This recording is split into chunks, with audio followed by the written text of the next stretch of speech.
બધા જ બાળકોને સૌપ્રથમ તો મારા જય સ્વામિનારાયણ. તો બાળકો, દ્રાવણ ચેપ્ટરની અંદર આપણે લાસ્ટ લેક્ચરની અંદર સંખ્યાત્મક ગુણધર્મો જે છે એ જોયા હતા. પછી લાસ્ટ ડે છે એનામાં આપણે જોયું હતું સમઅભિસારી દ્રાવણો કોને કહેવાય એ પણ આપણે જોયું હતું. આજે હવે લાસ્ટ ટોપિક બાકી જે છે એ જોવાનો છે, અસામાન્ય મોલર દળ અને સુયોજન તથા વિયોજન. બરાબર. સો ટોપિક જે છે અસામાન્ય મોલર દળ અને સુયોજન તથા વિયોજન.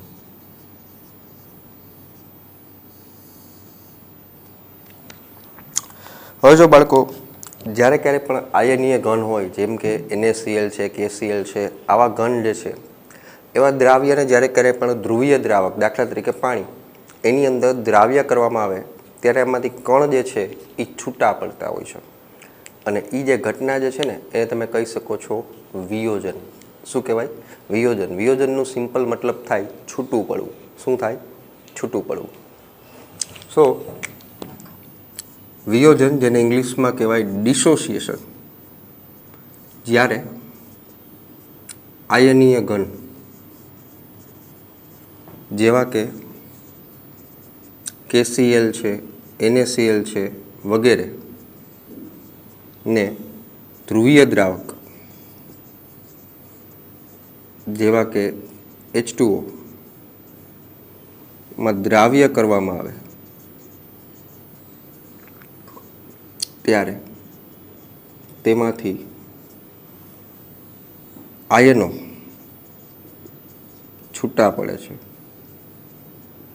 આયનો એટલે ધન આયન અને ઋણ આયન જે છે એ છૂટા પડે, જેને હિસાબે કણની સંખ્યામાં વધારો થાય. કણની સંખ્યામાં શું થાય? તો કે વધારો. દાખલા તરીકે હું એમ કહું કે ભાઈ KCl છે, તો KCl જે છે જ્યારે ક્યારે પણ એને પાણીમાં દ્રાવ્ય કરાવો ત્યારમાંથી છૂટું પડશે K+ અને Cl-. એક અને પેલા એક કણ હતો એનું વિયોજન થયું એટલે એમાંથી બે કણ જે છે, જે આયનો છે, ધન આયન અને ઋણ આયન, આ બંને જે છે એ છૂટા પડ્યા છે. ખ્યાલ આવે છે બાળકો? જોવા એવું મળે છે કે 1 મોલ KCl જે છે એને 1 કિલોગ્રામ પાણીમાં દ્રાવ્ય કરવામાં આવે ત્યારે એનું આણ્વીય દળ જે છે એ હોવું જોઈએ એ નથી મળતું, એનાથી ઓછું મળે છે. કેવું મળે છે? એનાથી ઓછું મળે છે. શું કામ મળે છે? તો કે એનું વિયોજન થઈ ગયું છે. આ કોના જેવું છે? દાખલા તરીકે મારી પાસે એક 100 કિલોગ્રામનો એક પથ્થર છે, એને આપણે દિવાલમાં ભટકાડીએ અને એના 2 ભાગ કરી નાખીએ તો 2 50-50ના ભાગ થાય. તો એ પહેલાં 100 જેટલું હતું એટલું નથી રહેવાનું, એનાથી ઓછું મળશે. મળવું જોઈએ 100, પણ કારણ કે કટકા થઈ ગયા, વિયોજન થઈ ગયું, એને હિસાબે જેટલું મળવું જોઈએ એના કરતાં ઓછું મળે છે. કેવું મળે છે? એનાથી ઓછું મળે છે.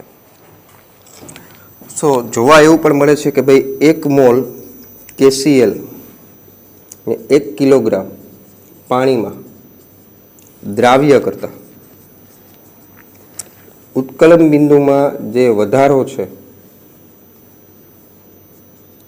એ જોવા મળે છે 2 ગુણ્યા 0.52, જે તમને જોવા મળશે 1.04 કેલ્વિનનો.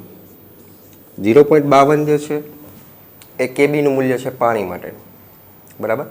અને 2 એટલા માટે કારણ કે KCl છે એનું વિયોજન થાય એટલે 2 કણ છૂટા પડ્યા, એટલે અહીંયા ગુણ્યા 2 કર્યું છે. સો 1.04 કેલ્વિન જે છે એ તમને મળે છે. હવે બાળકો, સામાન્ય રીતે 1 મોલ KCl જે છે તો એનું મોલર દળ જે છે એ કેટલું થાય? તો કે ભાઈ પોટેશિયમ છે એનું 23 અને ક્લોરીન છે એનું 35.5. તો 1 મોલ KClનું કાયદેસર આણ્વીય દળ જોવા જાઓ તો પોટેશિયમનું 39 અને ક્લોરીનનું 35.5 ટોટલ તમે કરો તો આ થશે 74.5. સો 1 મોલ KCl જે છે એનું આણ્વીય દળ 74.5 ગ્રામ પ્રતિ મોલ જે છે એ તમને મળવું જોઈએ. જે કઈ રીતના કર્યું તો કે પોટેશિયમનું 39, ક્લોરીનનું 35.5, બેનો સરવાળો કર્યો છે. તો આ જે દળ મળે છે એને કહેવાય એનું સામાન્ય અથવા કહી શકાય કે સૈદ્ધાંતિક મોલર દળ.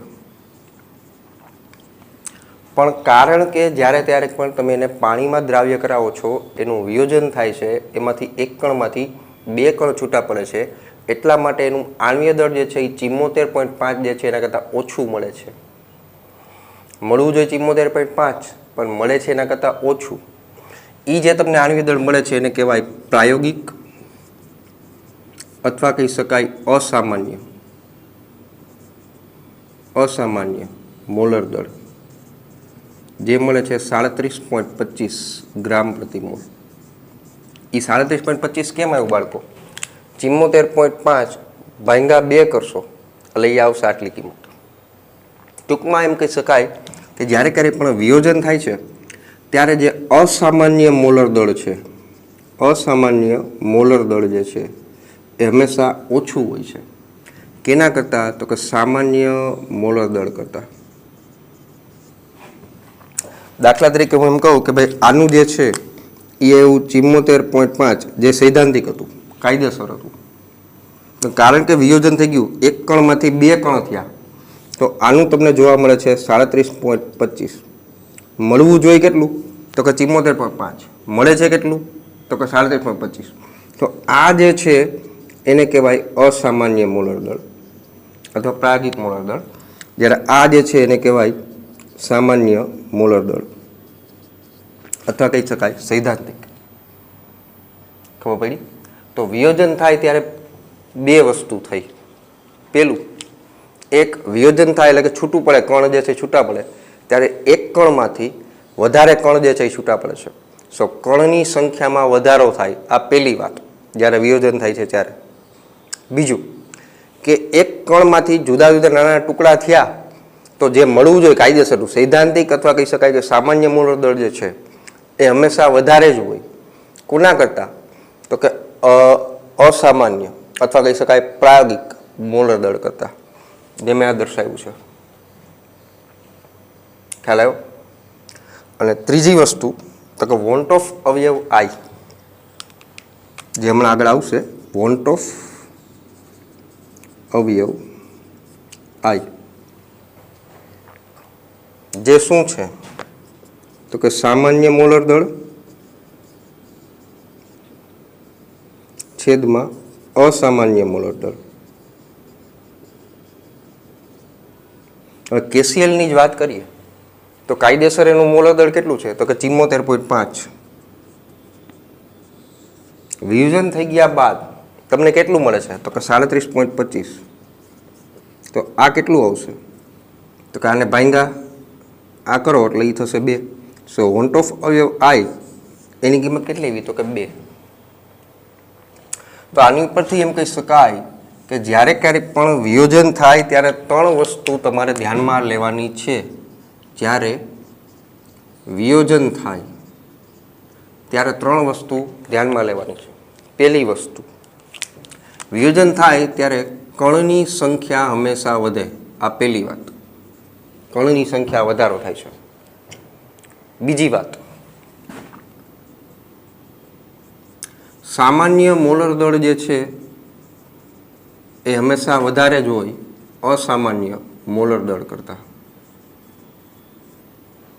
અને ત્રીજી વાત, વોન્ટ ઓફ અવયવ આઈ હંમેશા હંમેશા હંમેશા ગ્રેટર દેન 1. જ્યારે ક્યારેક પણ વિયોજન થાય ત્યારની વાત કરું છું. આ 3 વસ્તુ જે છે ધ્યાનમાં રાખવાની જ્યારે ક્યારેક પણ વિયોજન થાય ત્યાં છે. ખબર પડી? એટલે મેં તમને કીધું કે મારી પાસે 100 કિલોગ્રામનો એક પથ્થર છે, તેનું કાયદેસરનું વજન 100 કિલોગ્રામ છે. એ સામાન્ય થયું અથવા એનું સૈદ્ધાંતિક દળ થયું, મોલર દળ. પણ કારણ કે મેં એને ભટકાયું દિવાલમાં, 2 કટકા થઈ ગયા. હવે એ પહેલાં જેટલું તો નહીં દે, કારણ કે 100 હતું પણ 2 કટકા થઈ ગયા. ત્યારબાદ એના 100 કરતાં હંમેશા ઓછું જ મળશે. માની લો કે 50-50ના 2 કટકા થયા, તો એ જે 50 જે છે મળ્યું એને કહેવાય અસામાન્ય અથવા પ્રાયોગિક મોલર દળ. હોવું જોઈએ અથવા મળવું જોઈએ 100, પણ કારણ કે વિયોજન થઈ ગયું છે એટલા માટે 100 કરતાં હંમેશા ઓછું જ મળે. અને વોન્ટ ઓફ અવયવ આઈ જે છે એ આ રીતના મેળવી શકાય. અને વોન્ટ ઓફ અવયવ આઈની કિંમત હંમેશા હંમેશા હંમેશા એક કરતાં વધારે જ હોય જ્યારે ક્યારેક પણ વિયોજન થાય. શું થાય બાળકો? વિયોજન થાય. આ 3 વસ્તુ ધ્યાનમાં રાખવાની છે. જ્યારે બીજું જે છે સુયોજન. સુયોજનનો સિમ્પલ મિનિંગ થાય ભેગું થવું. ટૂંકમાં વિયોજનનું વિરુદ્ધ છે તો એને કહેવાય સુયોજન. ક્યારેક ક્યારેક પણ એસિટિક એસિડ અથવા બેન્ઝોઇક એસિડ જેવા દ્રાવ્યને બેન્ઝીન દ્રાવકમાં દ્રાવ્ય કરીએ ત્યારે એના 2 અણુઓ ભેગા થાય અને દ્વિઅણુ બનાવે છે. શું બનાવે છે? દ્વિઅણુ, એટલે કે ડાયમર બનાવે છે.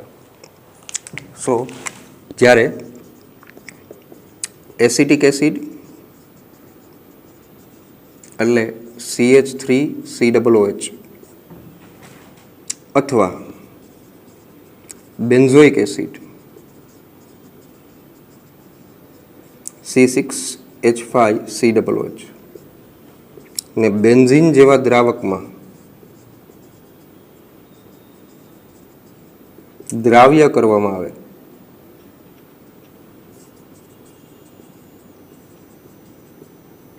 ત્યારે 2 અણુઓ ભેગા થઈ દ્વિઅણુ અથવા કહી શકાય કે ડાયમર બનાવે. આનો મતલબ શું થાય? તો કે ભાઈ 2 અણુઓ જે છે એકબીજા સાથે જોડાય છે.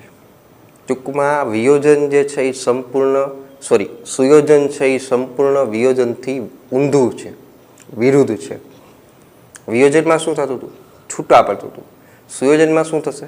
તો કે કણ ભેગા થશે. ખ્યાલ આવે છે બાળકો હું શું કહું છું? આમાં કણ ભેગા થશે. ખ્યાલ આવી ગયો? દાખલા તરીકે એસિટિક એસિડના આપણે 2 અણુઓ જે છે એ લઈએ તો એ એકબીજા સાથે હાઇડ્રોજન બંધ દ્વારા જોડાયેલા હોય છે. ક્યારેક ક્યારેક પણ એને બેન્ઝીનમાં દ્રાવ્ય કરવામાં આવે ત્યારે એ હાઇડ્રોજન બંધ દ્વારા એકબીજા સાથે જોડાયેલા હોય. એટલે શું? દાખલા તરીકે CH3 CO અને H આ એક અણુ થયો એસિટિક એસિડનો.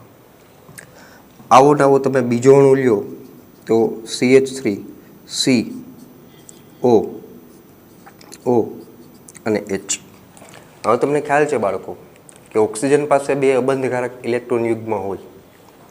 તો અબંધકારક ઇલેક્ટ્રોન યુગ્મ અહીંયા આની બતાવીએ, અહીંયા બતાવીએ, અહીંયા બતાવીએ. એ જે મેં ટપકા કર્યા એ અબંધકારક ઇલેક્ટ્રોન યુગ્મ છે. ઓક્સિજન પાસે 2 હોય. તો આનો હાઇડ્રોજન, આનો ઓક્સિજન, એની વચ્ચે જે બંધ રચાય એ બંધને કહેવાય હાઇડ્રોજન બંધ. આની અબંધકારક ઇલેક્ટ્રોન યુગ્મ અને આનો હાઇડ્રોજન એ જે બંધ રચાય આ બંધને કહેવાય હાઇડ્રોજન બંધ. આ એસિટિક એસિડનો એક અણુ થયો, આ એસિટિક એસિડનો બીજો અણુ થયો. ખ્યાલ આવી ગયો બાળકો? અને શેના દ્વારા એકબીજા સાથે જોડાયેલા છે? તો કે H બંધ દ્વારા 2 એસિટિક એસિડના અણુઓ છે એ જોડાયેલા હોય છે. ટૂંકમાં જ્યારે ક્યારેય પણ સુયોજન થાય છે ત્યારે હંમેશા યાદ રાખવાનું કે આમાં કણ જે છે એ ભેગા થાય. સો અહીંયા કણની સંખ્યા જે છે એ ઘટે. વિયોજનમાં શું થતું હતું? કણ છૂટા પડતા હતા, એટલા માટે કણની સંખ્યામાં વધારો થતો હતો. ત્યારે સુયોજનમાં શું થાય? તો કે સુયોજનનો મતલબ જ થાય ભેગું થવું. ટૂંકમાં મેં તમને જે ઉદાહરણ આપ્યું પથ્થરનું કે 2 50 કિલોના પથ્થર છે એને તમે ભેગા કરી દો અને એક જે છે એ 100 કિલોનો પથ્થર બને. સમજાય છે? સો 2 કણમાંથી કેટલા કણ થયા? તો કે એક જ કણ બન્યો. સમજાણું? વિયોજનમાં શું થતું હતું? 1 માંથી 2 છૂટા પડ્યા. પણ ઓમાં શું થયું? 2 માંથી 1 બને છે, એટલે એ સુયોજન કહેવાય. એટલા માટે મેં કીધું કે સુયોજન છે એ સંપૂર્ણ વિયોજનથી વિરુદ્ધ છે. ખ્યાલ આવ્યો? સો સુયોજન થાય ત્યારે એક વસ્તુ મગજમાં રાખવાની કે આમાં હંમેશા કણની સંખ્યા જે છે એમાં ઘટાડો થાય. કણની સંખ્યા છે ઘટશે. બરાબર? સો આ હતું વિયોજન કોને કહેવાય ને સુયોજન કોને કહેવાય. સુયોજન છે હજી થોડુંક બાકી છે. બરાબર છે? પહેલાં તમે બધા બાળકો જે છે એનો સ્ક્રીનશોટ છે એ પાડી લ્યો. ત્યારબાદ આપણે આગળ જોઈએ, સુયોજન ડિટેલમાં થોડુંક જોઈએ. બરાબર, આનો સ્ક્રીનશોટ છે પાડી લ્યો.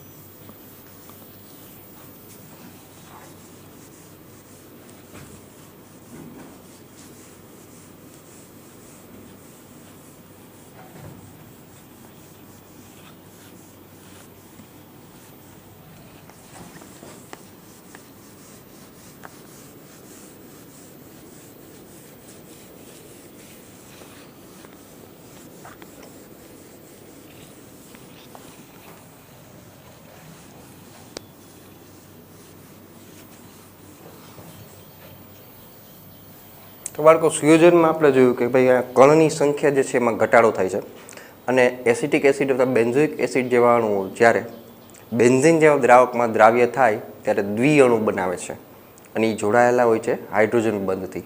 કઈ રીતના જોડાય એ મેં તમને શીખવાડ્યું. બરાબર, સામાન્ય રીતે આવી ઘટના શેમાં બને તો કે નીચા દ્વિધ્રુવીય અચળાંક ધરાવતા દ્રાવક હોય એમાં જોવા મળે છે. જેમ કે બેન્ઝીન છે તો એનો દ્વિધ્રુવીય અચળાંક જે છે એનું મૂલ્ય ઓછું હોય છે, સો એમાં એ જોવા મળતું હોય છે. સો સામાન્ય રીતે આ પ્રકારની જે ઘટના જે છે સુયોજનની એ નીચા દ્વિધ્રુવીય અચળાંક ધરાવતા દ્રાવકમાં જોવા મળે છે. બરાબર. બીજી વસ્તુ બાળકો, સુયોજન થાય ત્યારે સામાન્ય અસામાન્ય આણ્વિક દળ વિશેનું શું? તો કે એસિટિક એસિડ જે છે CH3COOH, આમાં તમે એનું આણ્વીય દળ અથવા મોલર દળ તમે જોવા જાઓ તો એ કેટલું થાય? તો કાર્બનનું 12 દુ 24, 24 ને 4 28, 28 ને આના 32, એટલે એ થશે 60 ગ્રામ પ્રતિ મોલ. આ જે તમને મળ્યું ને, જેને તમે કહી શકો છો એનું સામાન્ય અથવા કહી શકાય છે સૈદ્ધાંતિક મોલર દળ. કાયદેસર એસિટિક એસિડની તમે ગણતરી કરો મોલર દળ અથવા આણ્વીય દળ તો એ 60 આવે. પણ જ્યારે ક્યારેય પણ હું એસિટિક એસિડ છે આનો એક અણુ CH3COOH પ્લસ એસિટિક એસિડનો બીજો અણુ CH3COOH, જ્યારે ક્યારેય પણ એને બેન્ઝીન દ્રાવકમાં તમે દ્રાવ્ય કરાવશો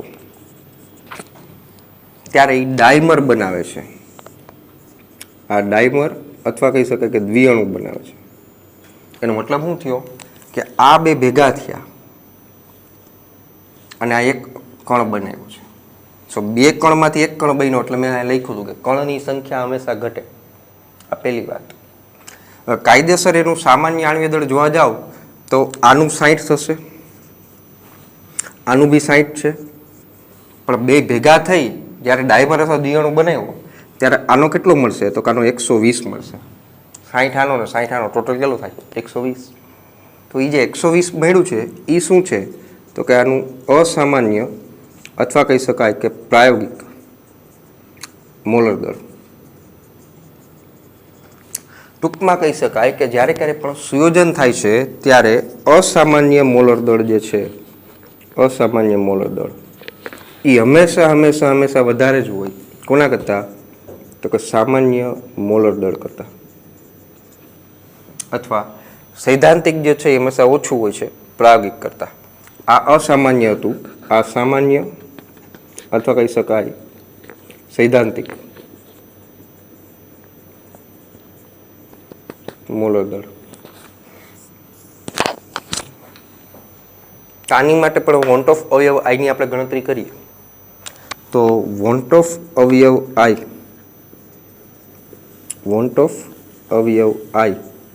બરાબર સામાન્ય મોલર દળ એના છેદમાં અસામાન્ય મોલર દળ. તો આનું સામાન્ય કેટલું હતું? તો કે 60. અસામાન્ય કેટલું છે? 120. તો આ કેટલું આવશે? 0.5. એનો મતલબ થાય કે વોન્ટ ઓફ અવયવ આઈની કિંમત જે છે એ 0.5 એટલે 1 કરતાં ઓછી થઈ કે નહીં? તો જ્યારે સુયોજન થાય ત્યારે જે 3 વસ્તુ યાદ રાખવાની, જેમ વિયોજનમાં મેં 3 વસ્તુ કીધી હતી એમ આમાં બી 3. પહેલું, સુયોજન થાય ત્યારે કણની સંખ્યામાં ઘટાડો થાય. શું થાય? કણની સંખ્યા ઘટે. આ પહેલી વાત, કણની સંખ્યા ઘટે છે. બીજી વાત, અહીંયા સામાન્ય મોલર દળ જે છે એ હંમેશા ઓછું હશે અસામાન્ય મોલર દળ કરતાં. અને ત્રીજી વાત, વોન્ટ ઓફ અવયવ આઈ હંમેશા 1 કરતાં ઓછું જોવા મળશે. ટૂંકમાં વિયોજનનું સંપૂર્ણ વિરુદ્ધ થયું. જો ખ્યાલ આવે છે? સો જ્યારે ક્યારેય પણ એસિટિક એસિડ અથવા બેન્ઝોઇક એસિડ જેવા દ્રાવ્યને બેન્ઝીનના જેવા દ્રાવકમાં દાખલ કરવામાં આવે, દ્રાવ્ય કરવામાં આવે, ત્યારે એ શું કરશે તો કે દ્વિઅણુ બનાવશે. દ્વિઅણુને તમે ડાયમર પણ કહી શકો છો. શું કહી શકો છો? ડાયમર. અને અહીંયા ડેલ્ટા ટીબી અને ડેલ્ટા ટીએફ એના જે મૂલ્યો જે છે એ સામાન્ય મોલર દળ કરતાં અડધા જોવા મળશે. ડેલ્ટા ટીબી અને ડેલ્ટા ટીએફના મૂલ્યો જે છે સામાન્ય જેમ નોર્મલ મળવા જોઈએ એના કરતાં અડધા થઈ જશે. સો ડેલ્ટા ટીબી અને ડેલ્ટા ટીએફના મૂલ્યો જે છે એ અડધા થશે.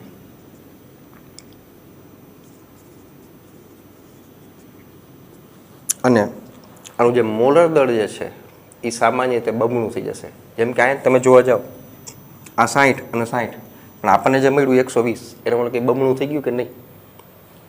સો ડેલ્ટા ટીબી અને ડેલ્ટા ટીએફના મૂલ્યોના આધારે જ્યારે ક્યારેય પણ તમે મોલર દળ ગણવા બનશો તો મોલર દળ જે છે એ બમણા થશે. બરાબર છે? સો વોલ્ટોપભાઈ ઘણા વર્ષો પહેલાં આપણી દુનિયામાં આવી ગયા હતા. સારું કહી ગયા અને પછી ગુજરી ગયા. પણ એ ગુજરતા પહેલાં શું કહી ગયા કે ભાઈ સાચું મોલર દળ જે છે એ મેળવવા માટે એમને વોન્ટ ઓફ અવયવ આઈ જે છે એનો ઉમેરો કર્યો છે.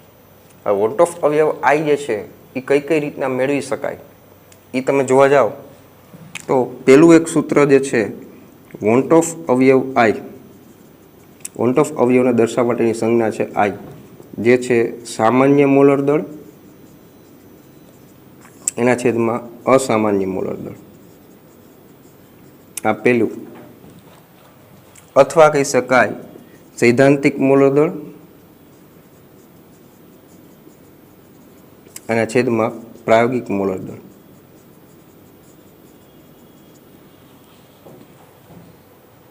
અથવા કહી શકાય વોન્ટ ઓફ અવયવ આઈ બરાબર પ્રાયોગિક સંખ્યાત્મક ગુણધર્મ, પ્રાયોગિક સંખ્યાત્મક ગુણધર્મ અને એના છેદમાં સૈદ્ધાંતિક સંખ્યાત્મક ગુણધર્મ.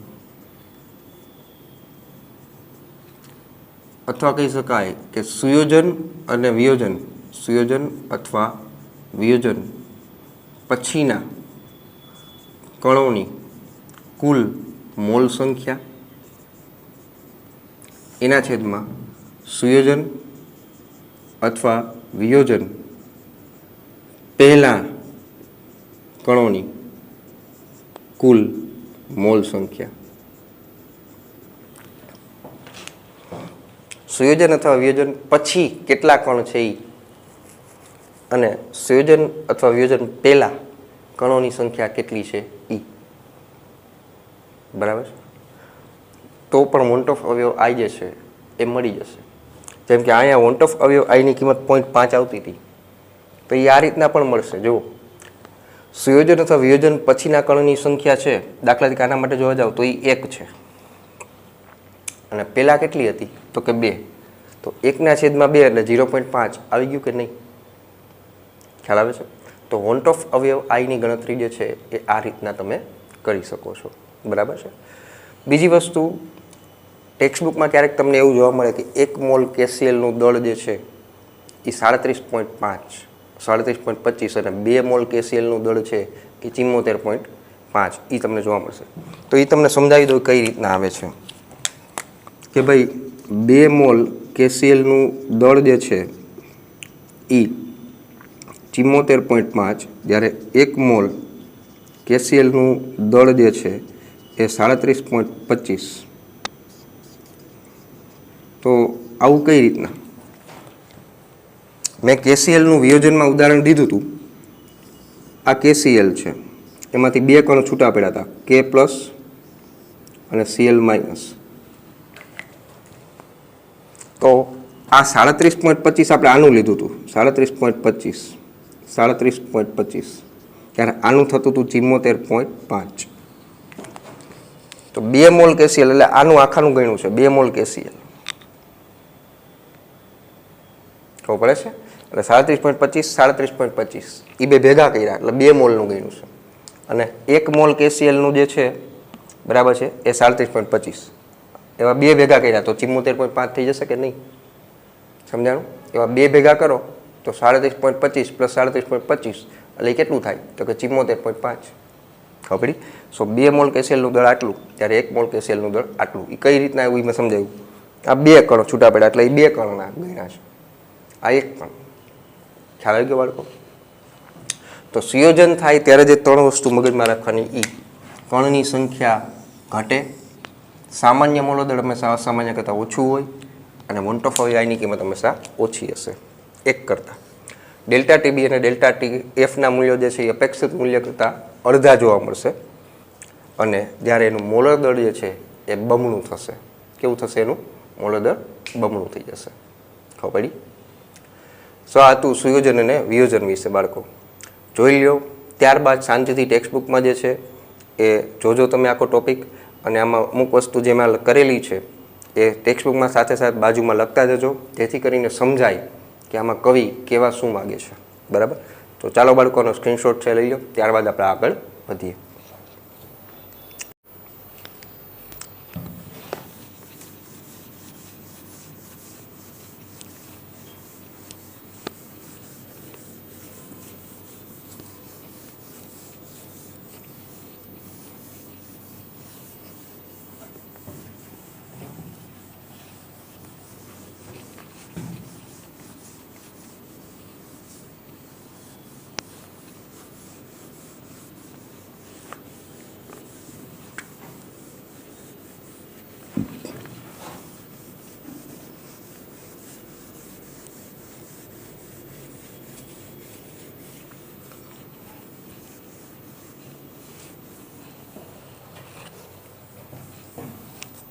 તો બાળકો આપણે જોયું, હંમેશા યાદ રાખજો કે જ્યારે ક્યારેક પણ વિયોજન હોય તો વિયોજન માટે વોન્ટ ઓફ અવયવ આઈ હંમેશા 1 કરતાં વધારે આવશે.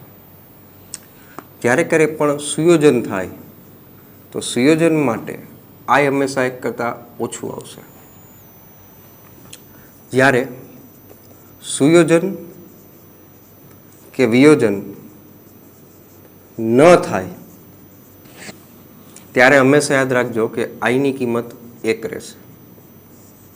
સુયોજન પણ ન થાય ને વિયોજન પણ ન થાય ત્યારે વોન્ટ ઓફ અવયવ આઈની કિંમત 1. કેમ? તો કે કણ જે છે એ છૂટાઈ નથી પડતા, કણ ભેગા પણ નથી થતા, જેટલા છે એટલા જ રહે છે. એટલા માટે વોન્ટ ઓફ અવયવ આઈની કિંમત જે છે એ કેટલી થશે? તો કે 1. એ કોના માટે લાગુ પડશે? દાખલા તરીકે ગ્લુકોઝ, યુરિયા, સુક્રોઝ, ફ્રુક્ટોઝ વગેરે, આ બધા માટે વોન્ટ ઓફ અવયવ આઈની કિંમત હંમેશા 1 જ થશે.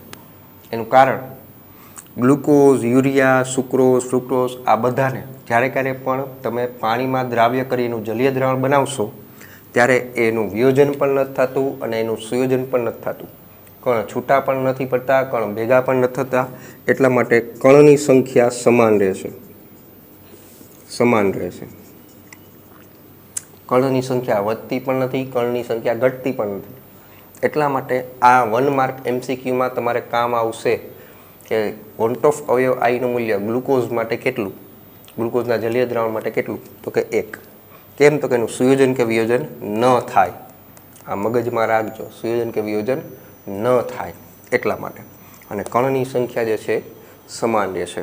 અને આના માટે સામાન્ય અને અસામાન્ય બંને મોલર દળ છે એ સરખા જ રહે. શું કામ? એને તો કે ભાઈ જેટલું પહેલાં હતું એટલું જ પછી રહેશે. ખ્યાલ આવે છે બાળકો? મગજમાં રાખવાનું. તો ચારે ચાર સંખ્યાત્મક ગુણધર્મમાં જ્યારે ક્યારેય પણ આપણે વોન્ટ ઓફ અવયવ આઈ જે છે એ ઉમેરીએ તો એના સૂત્ર જે છે એ આવી રીતના બનશે. તો કે સંખ્યાત્મક ગુણધર્મો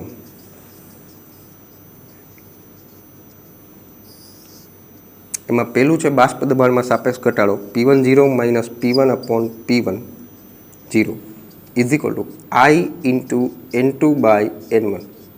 વોન્ટ ઓફ અવયવ આઈ ઉમેર્યું છે. આનો MCQમાં કઈ રીતના ઉપયોગ કરો એ હું તમને શીખવાડીશ. આ પહેલો સંખ્યાત્મક ગુણધર્મ. બીજો સંખ્યાત્મક ગુણધર્મ જે છે એ છે ડેલ્ટા ટીબી બરાબર I into KB into M. ત્રીજો સંખ્યાત્મક ગુણધર્મ છે ડેલ્ટા ટીએફ બરાબર I into KF into M. અને ચોથો સંખ્યાત્મક ગુણધર્મ છે પાઈ બરાબર I ઇન્ટુ CRT. ચારે ચાર સંખ્યાત્મક ગુણધર્મ જે છે એમાં આપણે વોન્ટ ઓફ અવયવ આઈ જે છે એ ઉમેર્યો છે. તો સર આની પહેલાંના જે કાંઈ પણ બી આપણે ઉદાહરણ કે કોયડા જોયા એમાં આપણે દાખલાની ગણતરીમાં કે ક્યાંય ગણતરીમાં આપણે આઈ કેમ નહોતા ઉમેરતા? કારણ કે અત્યાર સુધીના આપણે જે કાંઈ પણ બી ઉદાહરણ કે દાખલા જોયા ને એમાં તમે ઉદાહરણ જોજો, ગ્લુકોઝ હશે કાં સુક્રોઝ હશે કાં યુરિયા હશે. હવે આ બધામાં તો વોન્ટ ઓફ અવયવ આઈ એક છે. તો આ કિંમત એક હોય તો લખી કે ન લખી કાંઈ ફેર પડે નહીં. પણ જ્યારે ક્યારેય પણ એ NaCl હોય KCl હોય કે બેન્ઝોઇક એસિડ હોય કે એસિટિક એસિડ આવું કોઈ હોય ત્યારે એ વોન્ટ ઓફ અવયવ આઈ જે છે એ ઉમેરવો પડશે. જે દાખલાની ગણતરીમાં આગળ કઈ રીતનો ઉપયોગ કરવો એ હું તમને સમજાવીશ. જ્યારે ક્યારેય પણ વિયોજન થાય ને બાળકો ત્યારે એનો વિયોજન અંશ જે છે એ મેળવી શકો છો તમે. અને વિયોજન અંશને કહેવાય આલ્ફા. આજે અત્યારે ટોપિક કરાવું છું એ તમારી ટેક્સ્ટ બુકમાં નથી, વધારાનો ટોપિક છે. એટલે એ જે છે એ તમે ઉમેરી નાખજો ટેક્સ્ટ બુકમાં, કારણ કે એમાંથી MCQ છે એ ઘણા બધા સોલ્વ કરી શકશો. વિયોજન અંશ આલ્ફા ચોખ્ખોટ કરું છું, આ નોંધ કરીને કરજો, કારણ કે ટેક્સ્ટ બુકમાં નથી. ટેક્સ્ટ બુકમાં નથી આ ટોપિક. સો વિયોજન અંશ આલ્ફાની ગણતરી કઈ રીતના થાય? તો કે alpha is equal two I-1 upon N-1. હવે તમને ખ્યાલ છે કે ભાઈ વિયોજન માટે આઈની કિંમત તો એક કરતાં વધારે જ હોય. આઈની કિંમત એક કરતાં વધારે છે. સો આ કિંમત એક કરતાં વધારે I-1 અપોન N. N શું છે? તો કે જ્યાં N જે છે ઇઝ ઇક્વલ ટુ વિયોજન પામતા કણની સંખ્યા. એટલે શું સર? દાખલા તરીકે હું એમ કહું કે ભાઈ NaCl છે તો એમાંથી છૂટું પડે Na પ્લસ અને Cl માઇનસ. એક કણમાંથી બે કણ થયા તો આના માટે N બરાબર 2. દાખલા તરીકે BaCl2 છે, આમાંથી છૂટું પડે Ba2 પ્લસ અને 2Cl માઇનસ. એક કણમાંથી 1 પ્લસ 2 ટોટલ 3 થયા, સો N બરાબર 3. દાખલા તરીકે Al3 પ્લસ 3Cl માઇનસ. એક કણમાંથી 4 કણ થયા, 3 ક્લોરાઇડ અને 1 એલ્યુમિનિયમ, સો આના માટે N બરાબર 4. સો આ જે છે એ Nની કિંમત છે. એ શું છે કે કેટલા કણ વિયોજન પામે છે એની સંખ્યા અહીંયા N છે. આઈ જે છે એ વોન્ટ ઓફ અવયવ છે. પ્રશ્નમાં જ્યારે ક્યારે પણ MCQમાં તમને એમ કહે કે કોઈ એક દ્રાવ્ય છે એનું 50% વિયોજન થયું છે, ત્યારે પ્રશ્નમાં તમને આલ્ફાની કિંમત આપી દીધી છે. આલ્ફા એટલે વિયોજન અંશની કિંમત આપી છે. 50% વિયોજન એટલે કે આલ્ફાની કિંમત 0.5 આપી દીધી છે. 50 ભાગ્યા 100 ટકાવારીમાં છે, તો 0.5 આવશે. તમને એમ કે દ્રાવ્યનું 60% વિયોજન થયું છે, તો અહીંયા આલ્ફાની કિંમત 0.6 આપી દીધી છે પ્રશ્નમાં. જેવી રીતના બાળકો વિયોજન અંશ હોય આવી જ રીતના સુયોજન અંશ પણ હોય છે, જેને x વડે બતાવે છે. હવે એ x જે છે એ મેળવવા માટેનું સૂત્ર શું છે? તો કે 1 minus I into N upon N-1. અહીંયા I-1 હતું, અહીંયા 1 માઇનસ I છે. એ 1 માઇનસ I એટલા માટે કારણ કે સુયોજન માટે આઈ હંમેશા 1 કરતાં ઓછું મળશે. અને આ એન જે છે એ સુયોજન પામતા કણની સંખ્યા છે. સુયોજન પામતા કણની સંખ્યા છે. પ્રશ્નમાં જ્યારે ક્યારેય પણ તમને એમ કહે કે બેન્ઝોઇક એસિડ અથવા એસિટિક એસિડ જેવા અણુઓ છે એ ડાયમર બનાવે છે અથવા દ્વિઅણુ બનાવે છે, ત્યારે એનની કિંમત 2 તમને આપી દીધી છે. દાખલા તરીકે ડાયમર અથવા કહી શકાય કે દ્વિઅણુ આવો શબ્દો આપે તો અહીંયા એનની કિંમત 2 આપી દીધી છે. તમને કે દ્રાવ્ય જે છે જ્યારે દ્રાવ્ય થઈને ટ્રાઇમર બનાવે છે તો અહીંયા એનની કિંમત 3 આપી દીધી છે. ટેટ્રામર બનાવે છે તો એન બરાબર 4 આપી દીધું છે. એન એટલે બીજું કાંઈ નહીં કે કેટલા કણ ભેગા થાય છે. દાખલા તરીકે આપણે આગળ જોયું હતું એસિટિક એસિડ અથવા બેન્ઝોઇક એસિડ, એમાં 2 કણ ભેગા થતા હતા. સો એનની કિંમત 2. તો એ આપેલું નહીં હોય, તમને પ્રશ્નમાં એવું લખેલું હોય કે દ્વિઅણુ બનાવે છે એટલે તમને ખબર પડી જાય કે એનની કિંમત 2 આપી છે. પછી પ્રશ્નમાં તમને એમ કહે કે ભાઈ દ્રાવ્ય જે છે એનું 50% સુયોજન થયું છે. આનો મતલબ કે અહીંયા એક્સની કિંમત 0.5 તમને આપી દીધી છે. આ તમને એમ કહે કે દ્રાવ્યનું 60% સુયોજન થયું છે તો અહીંયા એક્સની કિંમત 0.6 આપી દીધી છે. જેમાં અહીંયા વિયોજન છે એમ અહીંયા સુયોજન પણ થાય કે ભાઈ જેટલા ટકા સુયોજન થયું છે એનો મતલબ કે એક્સની કિંમત તમને આપી દીધી છે. જેટલા ટકા થયું હોય એટલી અહીંયા વિયોજન આલ્ફાની કિંમત આપી દીધી છે.